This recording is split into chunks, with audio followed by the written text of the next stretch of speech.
I'm here with our four principal cast members for this performance of Richard Strauss's Salome.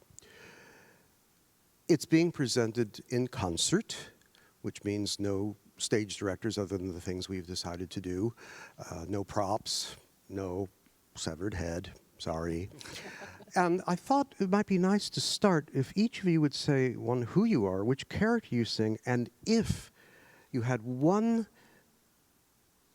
characteristic about the person you're playing that audiences should think about while you're singing. That would be interesting. So why don't you start, Chris? Me. My name is Chris Merritt. I'm singing the role of Herod, or Herodes in the German, the king of Judea at the time, and stepfather of Salome.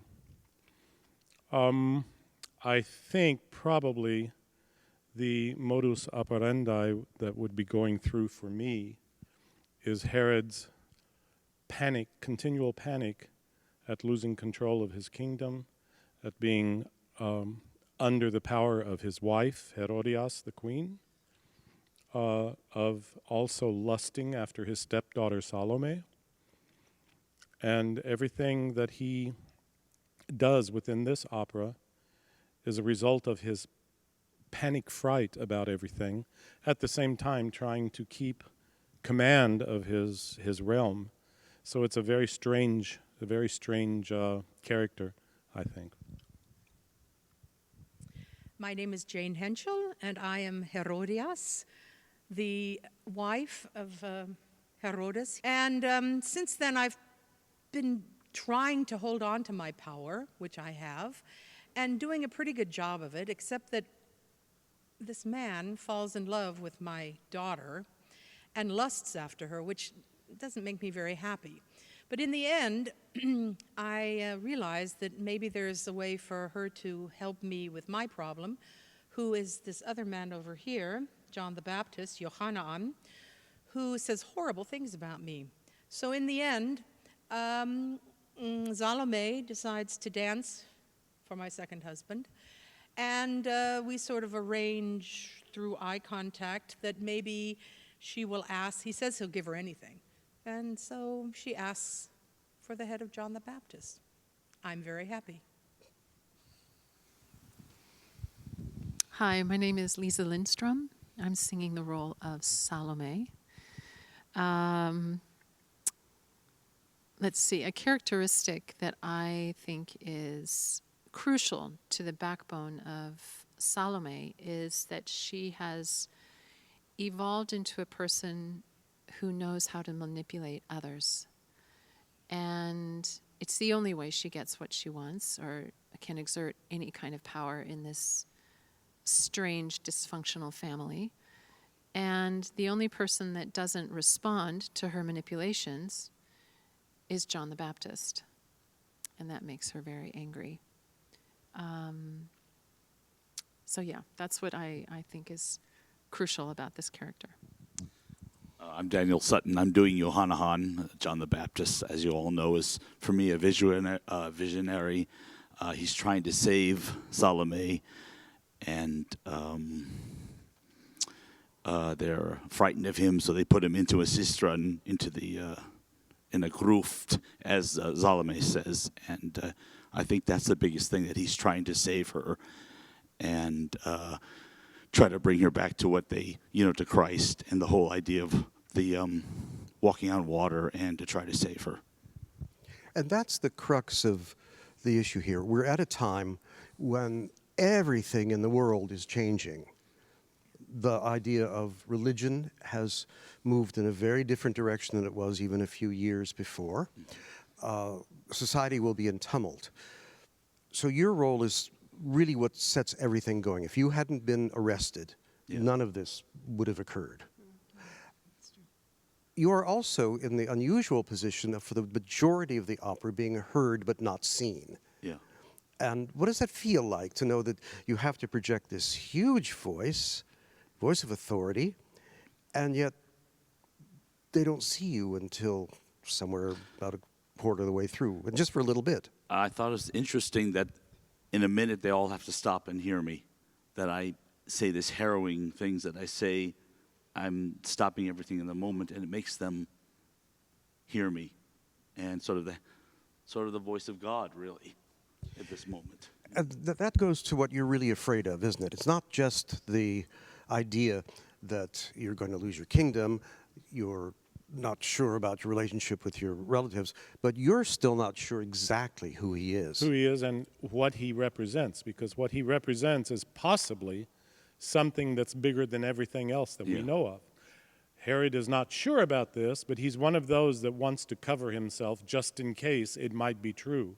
And he keeps saying, reverting back to those around him, you know, I'm not going to say this, I'm not going to chop off his head, because it could just be that he's right, and the person he's talking about is a God on earth or the Son of God.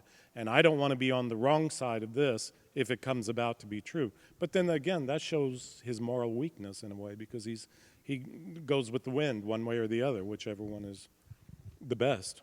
So we estimate that Salome's, around 16 years old, approximately. So she's really beginning to discover everything about herself, as you point out. What she realizes that she has this ability to manipulate people. But do you think she's anywhere near being a grown-up, or is she still a child? I don't think she's a grown-up at all. I don't really think any 16-year-old is a grown-up quite yet, although they think they are, which is exactly what I think Salome's situation is. She thinks she has this power because of her looks, her attractiveness, and Narabot, the soldier, is in love with her and sort of follows her around like a puppy dog. Herod is constantly looking at her and giving her things, and I think it's extraordinarily interesting to Salome to see Herod waffle. In other words, to see him not know what the right thing is. And she extorts that. So when he actually confesses that, you know, he doesn't want to kill John the Baptist because he actually could be the son of, or the prophet of something really important connected to the Son of God, et cetera, that only makes her want it more, I think. And it's from a very innocent, naive, youthful perspective, but also completely dysfunctional because of the environment that she's grown up in.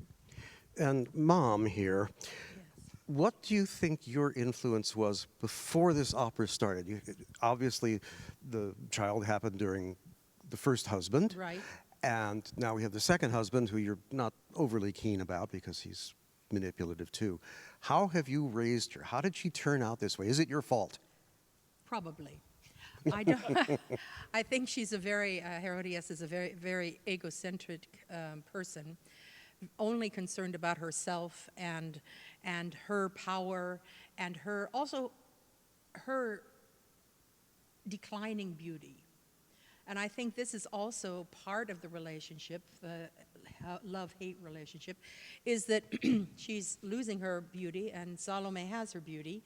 And this man that she's married, weak though he is, I think she thinks, you know, she can just have all the power over him. And then she finds that this daughter is able to get anything she wants from him, which is also, in the one hand, I'm happy she gets it, but on the other hand, it's showing my lack of power. This piece is written in 1904, so it means it's just after Wagner, but just before Stravinsky and Schoenberg. It's a musical world that Strauss would only inhabit in this piece and in Elektra. He returned to a more conservative manner of writing. So are the vocal requirements, considering the time when it's written for each of you, are the vocal requirements different than anything that had come before? Without question. Without question. The role of Salome and the role of Herod are probably the most similar in the piece. They're all over the map as far as range goes, tessitura, which is what we talk about as singers. And declamatory, manipulative language is crucial. And I mean, it's some of the most challenging singing that there simply is. You have all the lyric stuff. Yeah. So yours is probably closer, almost oratorio rather than opera. Mm-hmm. Almost similar to Elijah, you know, the Mendelssohn, in that it's declamatory, very high, and then in a moment very low. very similar to actually I just got done working on Albrecht. Very similar to the vocal writing of Wagner in The Ring, where you have also tremendous declamatory, but also tremendously intellectual in the way of the vocal writing, how it's put forth. And the writing for the two of you really anticipates what Schoenberg and Berg would do. Right. There are places where you're in an entirely different key than either they're singing or the rest of us are playing. So this had to be remarkable for the time. It absolutely was. And certainly in Elektra, it is also very similar. But also, when you look at Die Frau ohne Schatten, which came later, the Amma, also the mezzo role in that opera, the nurse, he keeps that sort of,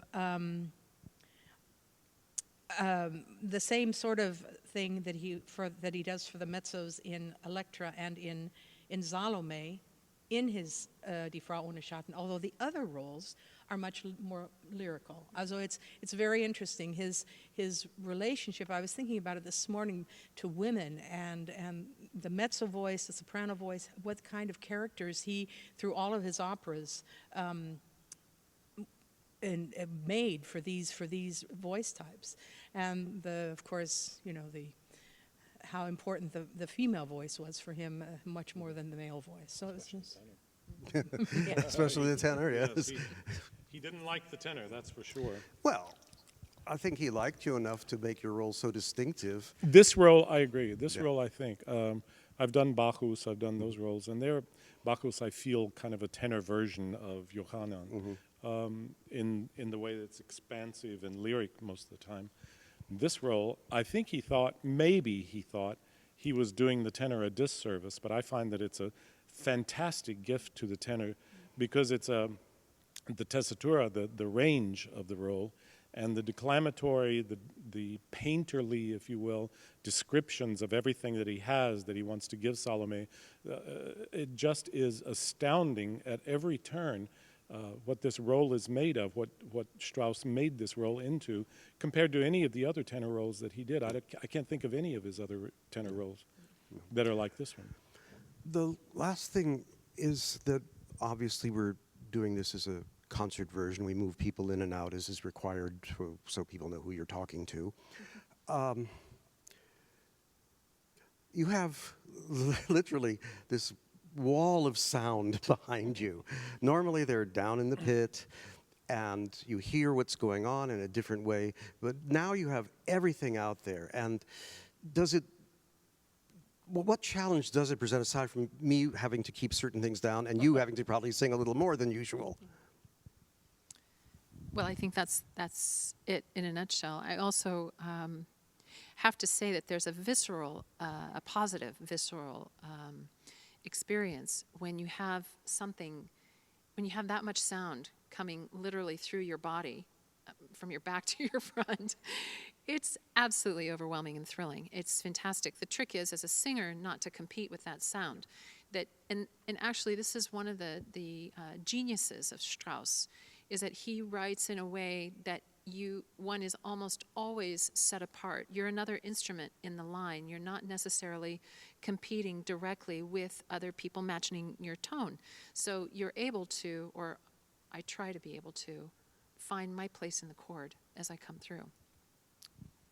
I feel also that Strauss, with Johannan, gives places to breathe and places to do more of a lyric, a sound, rather than always, because Johannan is really putting it out, and he's putting it, and then there's a part where you have to remember to breathe, and the legato. It's very important because otherwise you feel like you're always, which I think is great.